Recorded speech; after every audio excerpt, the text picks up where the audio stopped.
just working on this black Sunn Mustang for a minute. I don't know how this picture works out. It never works out too well from that angle, so let's try and move around a little. Hold on a sec. Don't forget, there's also a big light shining down, but I need the light. Okay, so let's call it quits. Okay, what am I doing? I am setting the slots, the nut slots, to the right height. So it involves using these nut files and cutting the nut down to the right height. Now this nut has been shimmed because it was too low, or the slot was too big for this kind of nut. But anyway, there's a shim in there lifting it up, so, but it still just needs taking down. So the way I do it is just to work with the larger size these files, and just carefully cut this down to the right size, and being very careful to do it in a backwards or downwards tilt so that the string comes up. It doesn't have to be a huge amount, but it must leave the nut at the front here. And then when we've done a bit of cutting, we check the height above the first fret using the feeler gauge. And the aim is I'm aiming to get, God, this is quite difficult to cut. I'm aiming to get a 0.4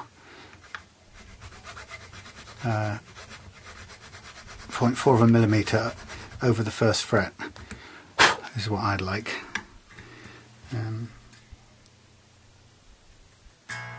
Which I'm going to do for all of them. And so it'll follow the radius of the guitar, of the neck, so I don't have to change them as we go over.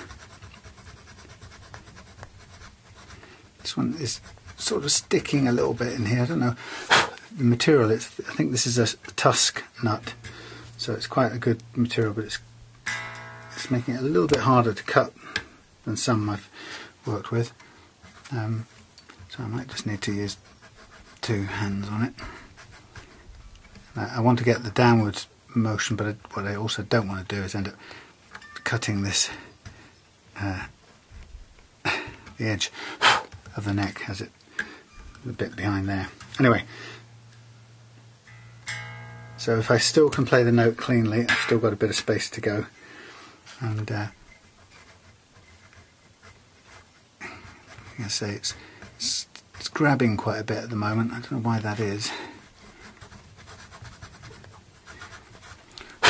But you can see it's taking material away, so be careful to... Okay, to me that is just about on the mark. Now, the truth is, this is going to change when I lift it up and play it from the upright position, in which case that space now is quite a bit more. Let's just double check here again. If I can get the light going where I normally have it, somewhere like that, probably get a better view.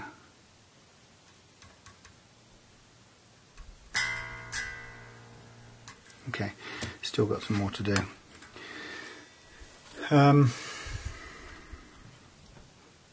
Yeah, it's difficult to... Usually I do a combination of obviously measuring it, but also watching the shadow and how that changes.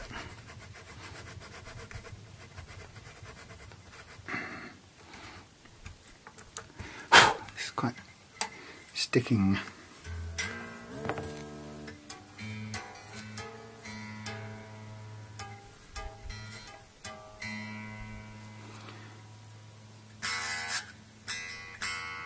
Still got room under there.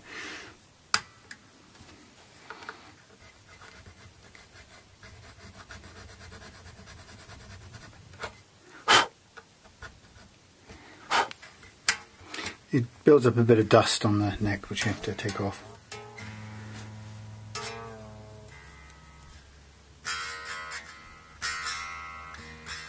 Almost right. Again, take it really slowly.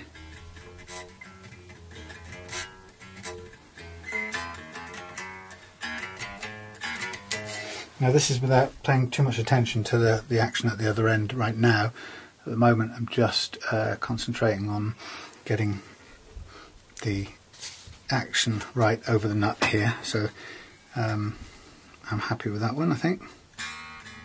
There's a tiny fraction more I could do, just so it stops altogether.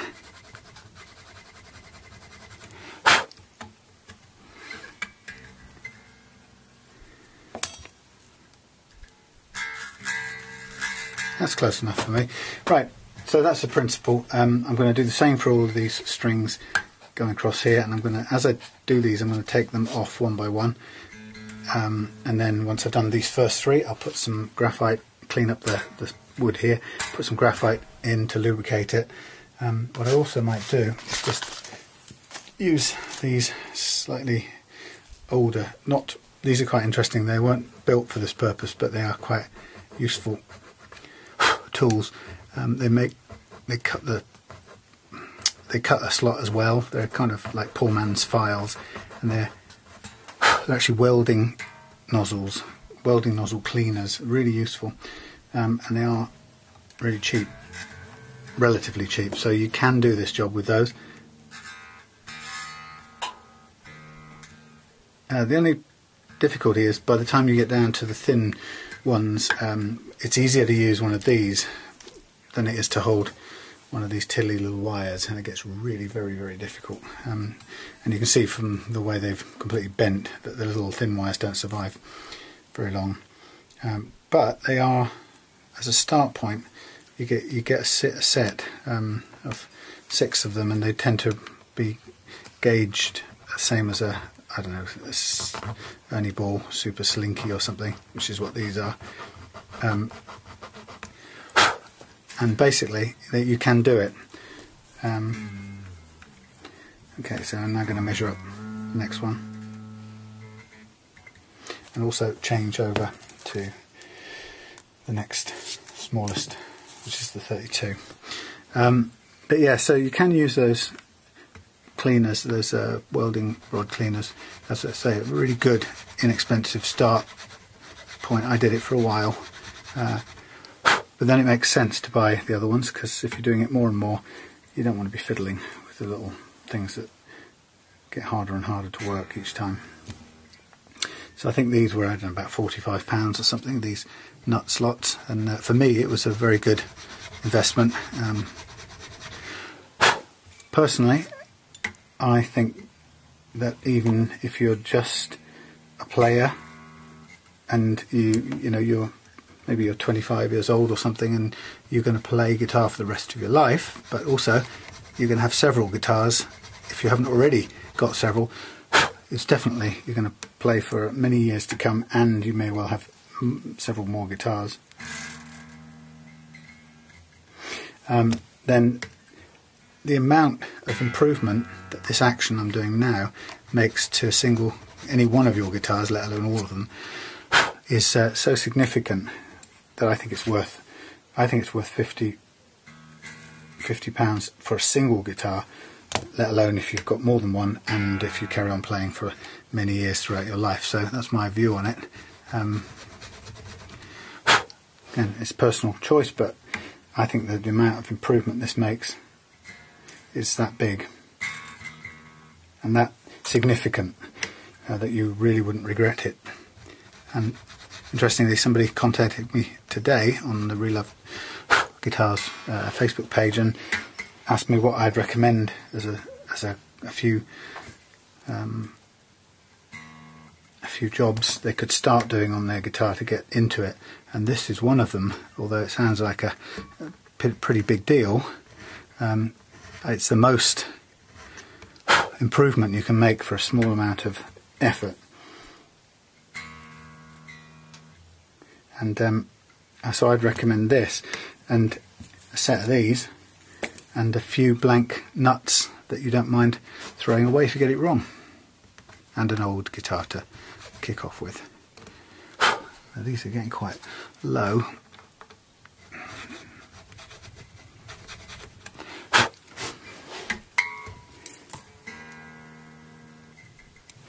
Not quite there. The problem with this nut is that it's a little bit close, far away from, there's quite a bit of wood on the other side of it, so it makes cutting this angled slot quite difficult without hitting the wood behind. And I'm having to touch it a little bit, but I'd rather get this depth correct than I would preserve that little piece of wood, to be honest. That's how big a difference it makes. Okay, so onto the third one, the 24. Again, measure it first. Loads of room. Slacken it slightly just to get to move it to one side.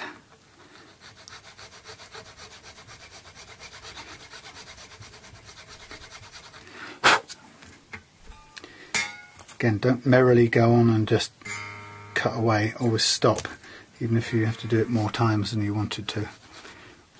Better to get this right than to mess it up and have to put a new nut in. It's not expensive, it's only £5 or £3 or £4 depending on where you buy them, but or the material they're made from, but you know, it's time consuming and it's annoying if you have to stop and start again. It's much more satisfying if you can get it right the first time. Close. Close. Tiny bit more.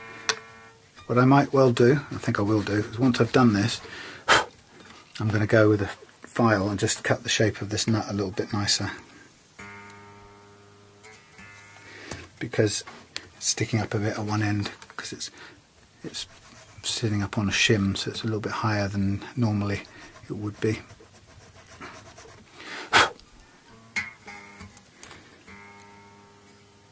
That'll do me, I think, on that one. Okay, so now we're at this stage with three. Sorry, come off to one side for a minute. We've got three done. I'm just going to use a blade to drop in some. Can you see all right? Yeah. Drop in some graphite. Now this will be a bit messy because it's sort of like a pencil shaving dust. It doesn't matter. We'll blow away any excess. But this will just give it a lubricant and stop it pinging.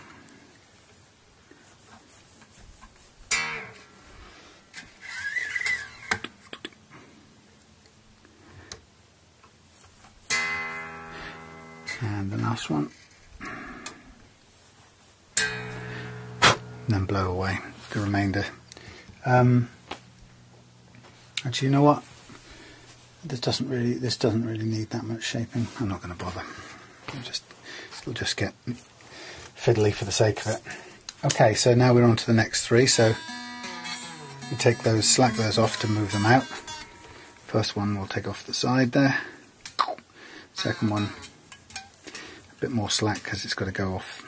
And this one we can just move off to the side. Now we're on to the third, but I'm ahead of myself, so I want to go back and just check what we've got. Alright, 0.4. Sometimes I go as low as 0.3, 0.25. I'm staying fairly high on these because they're old style guitars, and they're also, I don't know, maybe it's just a imaginary, but I somehow feel it needs it with a more extreme radius that I've put on this guitar. Right, so 0.4, quite a bit of room. Bump it off to one side. Here we go.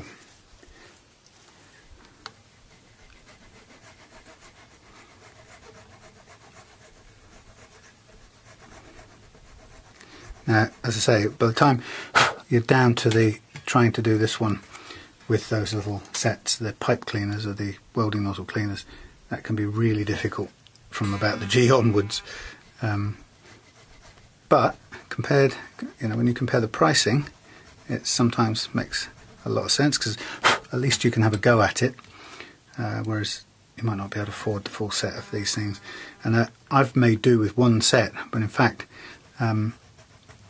this is one set for one gauge, so if you're going to do a lot of this, you'd probably need several sets, or a couple of sets at least, for the most common string gauges. I've got the one for basically the super slinky set, which I use most of.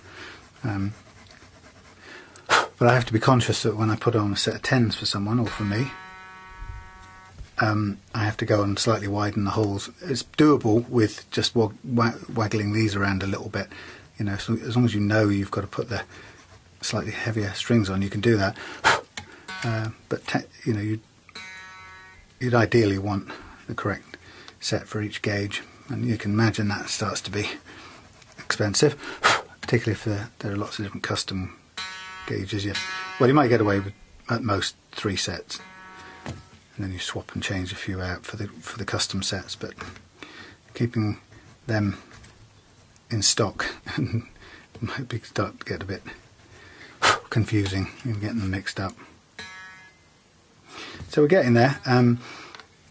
Now the reason for doing this, and the reason why this is the sort of number one, if you wanted to do one thing to improve your guitar, I recommend you take care of these nut slots.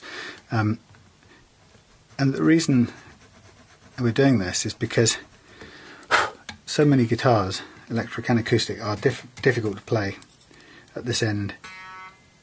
In other words, they're really hard to hold down notes, and it makes people's hands tired, and sometimes, you know, it makes your hands tired. It makes learners give up in despair sometimes because it hurts their fingers.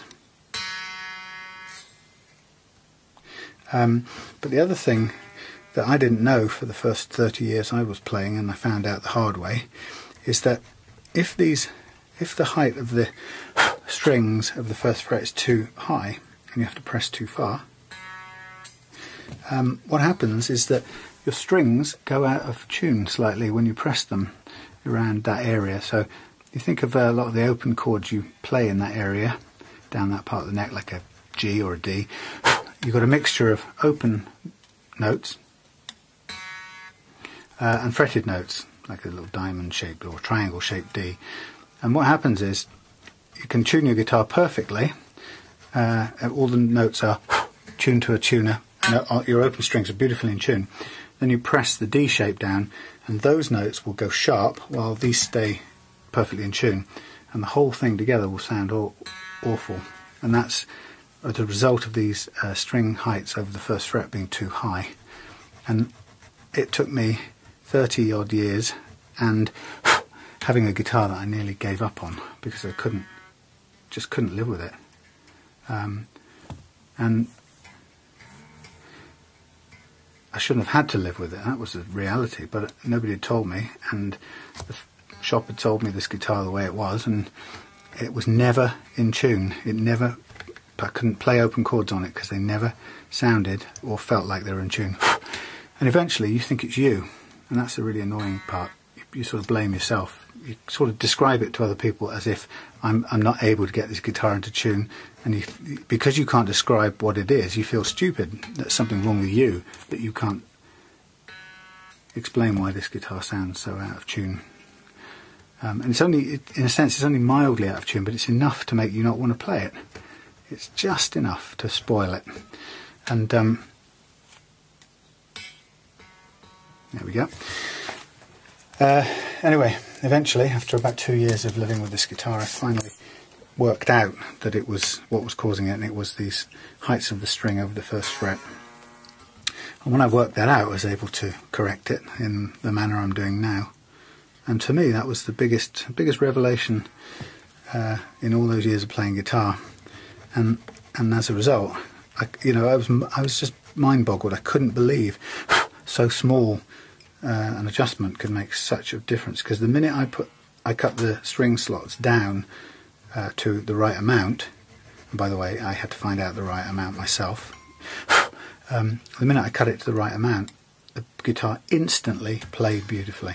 I mean, as well as I could play it, but you know, and that I've never before and since, I've never experienced such a major, such a huge transformation for such a small physical adjustment, that I just, you know, became completely, not addicted to it, but you know, that was it.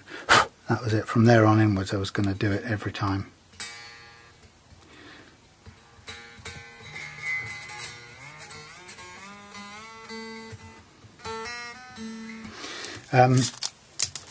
Yeah, so I make sure that's right now. That's the most important thing for me.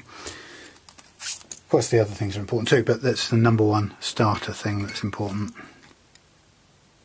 Okay, and so I recommend it to somebody today, saying, look, if there's one thing you really want to experience making a difference to your guitar, then get yourself, I'll go and find him the link, but get some of those welding nozzle cleaning things and start experimenting with getting this right, because once you get it right, the guitar suddenly becomes A, physically easier to play, which is a dream, you just can't quite believe how much better it is, and B, it becomes perfectly in tune, and all the sort of tuning issues that you couldn't quite put your finger on or even describe to the guy in the shop just went away. Just like that. Just like that. Hey! Hello. I'm in the... How's it going? Yeah, good. I'm just doing the net slots on this thing here. Look at this one. This is just beautiful. It's coming together so well.